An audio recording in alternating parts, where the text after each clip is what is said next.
Hello everyone, welcome to the analysis of final match of Nepal versus Sri Lanka A series. यो series चाहिँ 2-1ले सकेको छ र नेपालले फाइनल्ली एउटा विन रेजिस्टर गरेको छ। यो म्याचमा चाहिँ सुरुमा नेपालले बलिङ गरेको थियो, बट त्योभन्दा अगाडि चाहिँ फेज बाई फेज स्कोर के भयो भनेर हेरौँ। So Nasib will tell you about it.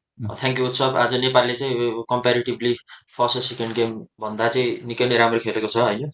र फेज बाई फेजको कुरा गर्ने भने चाहिँ श्रीलङ्का ए चाहिँ 132 for 8 मात्र बनाउन सक्यो होइन। अनि त्यसमा चाहिँ नेपालका बलरहरूले निकै नै राम्रो बलिङ गरे। अब फेज बाई फेजमा आउने भने चाहिँ यता चाहिँ अब पावर प्लेमा चाहिँ डिसेन्ट स्कोर बनाएको थियो श्रीलङ्काले होइन, 47 for only 0 विकेट। अनि उताबाट चाहिँ पिच ओभरमा चाहिँ मिडल ओभरमा चाहिँ 6 to 15मा चाहिँ 93 for 5 श्रीलङ्का। भनेपछि यो 6 to 15मा नै गेम चेन्ज भएको देखिन सकिन्छ होइन। यो मिडल ओभरमा चाहिँ ओन्ली नेपालले 46 रन दिएर चाहिँ 5 विकेट लिएको छ। त्यसमा चाहिँ शेर मल्लको एकदम ठुलो कन्ट्रिब्युसन देखिन्छ यसमा। र त्यति वर्षसम्म चाहिँ श्रीलङ्काले 132 for 8 मात्र बनाउन सक्यो।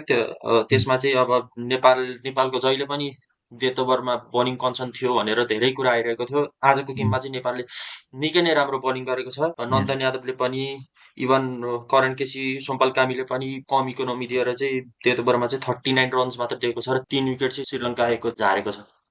यस, अब बलिङ स्कोर कार्ड हेरौँ नेपालको। आज चाहिँ एकदम कम्प्लिट बलिङ पर्फर्मेन्स आएको छ नेपालको बलर्सहरूबाट, सबैजनाले स्टेप अप गरेको छ।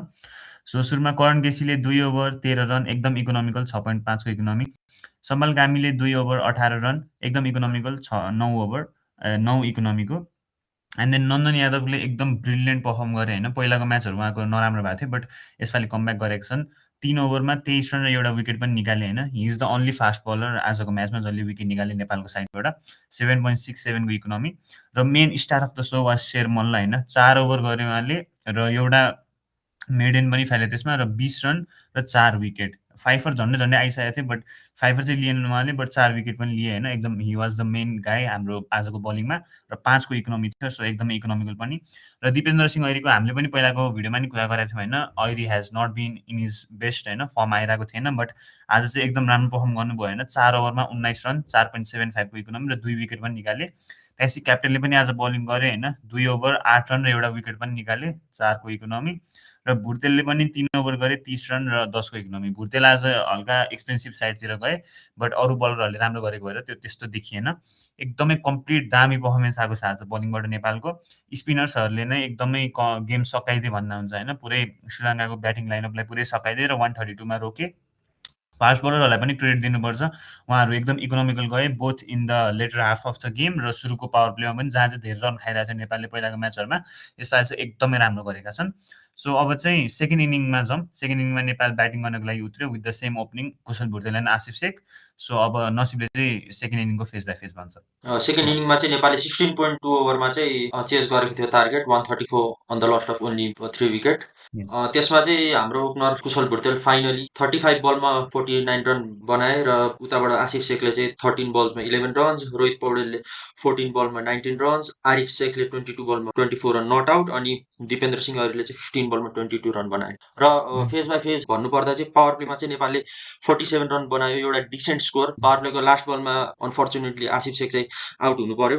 अनि यो आउटको नि म भन्छु, हाम्रो वेस्ट इन्डिज सिरिजमा जसरी सर्ट बलमा आउट भएको थियो आसिफ, आज एक्ज्याक्ट सेम पाराले आउट भएको थियो। त्यो कुरा मैले नोटिस गरेको थिएँ। सर्ट बलमा हल्का काम गर्नुपर्ने जस्तो देखिन्छ आसिफको। एकदम तर हामीले आसिफ शेखको पहिलाको इनिङ देख्यौँ भने चाहिँ जस्तै 2023 को एसिया कपमा इन्डियासँग खेलेको देख्यौँ भने चाहिँ मोहम्मद सिराजलाई एकदम सर्ट बलमा ट्याकल गरेको देखिन्छ। त्यो पनि त्यही पिचमा हो। आसिफले जब लेग साइडमा जब त्यो पुल हान्छन् त्यति बेलामा हिज स्ट्रङ, तर जब त्यो अगाडि पनि हान्न खोज्छन् होइन, त्यति बेलाको सर्ट बलमा चाहिँ त्यसमा चाहिँ हल्का विकेट गएको देखाएको छु मैले चाहिँ। र नेपालले चाहिँ यो मिडल ओभरमा 6 to 15मा चाहिँ 73 रन बनायो 2 विकेट्समा, र यही मिडल ओभर पछि चाहिँ 16.2 मा चाहिँ नेपालले इजिली टार्गेट चेज गरेको थियो। सो अब एकचोटि नेपालको ब्याटिङ पनि हेरौँ होइन। सबैजनाले राम्रो पर्फर्म गरे हो। Bhurtel was the star of the so र लास्टमा मलाई आरिफ शेख र दिपेन्द्र सिंह ऐरीको नि ब्याटिङ एकदम मन पऱ्यो। आरिफ शेखले चाहिँ 1-2 चोटि लक्की चान्स पाए होइन, उहाँको क्याच पनि ड्रप भयो र हल्का एजेसहरू पनि लाएर रन आएको थियो। बट दिपेन्द्र सिंह ऐरीले चाहिँ आज एकदमै राम्रो खेले होइन। उहाँको फर्म नआएको धेरै भएको थियो, बट आज चाहिँ एकदम रेस्पोन्सिबल क्रिकेट खेले होइन। एकदम भाइस क्याप्टेन पाराले इनिङलाई लास्टसम्म लगेर नट आउट भएर गेम पनि जिताए। रिस्की सर्ट्सहरू खेलेनन्, सो त्यो मलाई एकदमै मन पऱ्यो। श्रीलङ्काले आज हार्यो, बट उनीहरूलाई यो सिरिजमा एकदम राम्रो भन्नुपर्छ होइन, किनकि राम्रो पर्फर्मेन्स आएको छ। नेपालको नेसनल साइडलाई 2 चोटि हराउनु त्यस्तो सजिलो हुँदैन। आजको म्याचमा उनीहरूको मेन पर्फर्मरहरू हेर्ने हो भने चाहिँ ब्याटिङमा चाहिँ करुणा रत्नेले 38 हाने 23 बल्समा, डिकवालाले 33 रन्स हाने 26 बल्समा। डिकवाला इज माई पर्सनल फेभरेट होइन, लुम्बिनीमा उहाँले खेल्दा नि मलाई एकदम मनपर्थ्यो। विकेट किपिङ गर्दा नि एकदम बोल्नुहुन्छ, मलाई त्यस खालको प्लेयरहरू एकदम मनपर्छ। अर्को क्रस पुल्लेले 21 रन्स हाने 18 बल्समा। र अर्को अब बलिङको कुरा गर्ने हो भने उहाँको दिनुसाले 2 विकेट लिए र समुदिताले 1 विकेट लिए। ओभरअल आज त्यस्तो राम्रो भएन उहाँहरूको, हल्का क्याच ड्रप्सहरू पनि भयो। बट क्रेडिट नेपाल टिमलाई जानुपर्छ। नेपाल टिमले एक्सेप्सनली वेल खेलेको छ। फिल्डिङमा नि राम्रो गरे, लोकेश पाङको क्याच पनि राम्रो थियो। एन्ड देन ब्याटिङमा नि बलिङमा नि सबै डिपार्टमेन्टमा नेपालले ओभरअल राम्रो गरेको छ।